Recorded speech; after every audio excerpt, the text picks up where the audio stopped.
غور کریں اپنی زندگیوں پر کہ کہیں تمہاری زندگی اللہ کے نافرمانوں کی طرح تو نہیں گزر رہی، کہیں شیطان اور نفس نے تمہیں جکڑا تو نہیں ہوا، کہیں تم خواہشوں کے مرید تو نہیں ہو، کہیں تم ان لوگوں میں سے تو شامل نہیں ہو کہ جن کو اللہ 5 وقت اپنی طرف بلاتا ہے، اپنی ملاقات کی طرف بلاتا ہے، اپنی یاد کی طرف بلاتا ہے، اور وہ ہر بار اللہ کو اگنور کرتے ہیں اور اپنی سو کولڈ دنیاوی ایکٹیویٹیز کو پریورٹیز دیتے ہیں اور اللہ کو اگنور کر دیتے ہیں، آخرت کو اگنور کر کے دنیا کو مقدم رکھتے ہیں۔ بہت سارے لوگ اس طرح کی زندگی جی رہے ہوتے ہیں اور ان کو پتہ بھی نہیں چل رہا ہوتا، کیونکہ جب ہم اللہ کو بھول جاتے ہیں نا، اللہ کو بھولنے کے ساتھ ساتھ ہم اپنے آپ کو بھی بھول جاتے ہیں۔ ہمیں سچ میں یہ سمجھ نہیں آ رہا ہوتا کہ ہم کر کیا رہے ہیں، ہماری زندگی کن کاموں میں گزر رہی ہے۔ گناہوں کو کرنے کے بعد بھی کوئی ندامت نہیں ہوتی، تو پلیز مزید ٹائم ضائع نہ کرے، آلریڈی بہت ہو چکا ہے۔ آ جائیں اللہ کی طرف، آئیں گے نا؟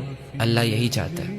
اللہ کے بغیر ہم کچھ بھی نہیں ہیں۔ آپ کی ہر رات آپ کو ڈرائے گی، آپ کا ہر دن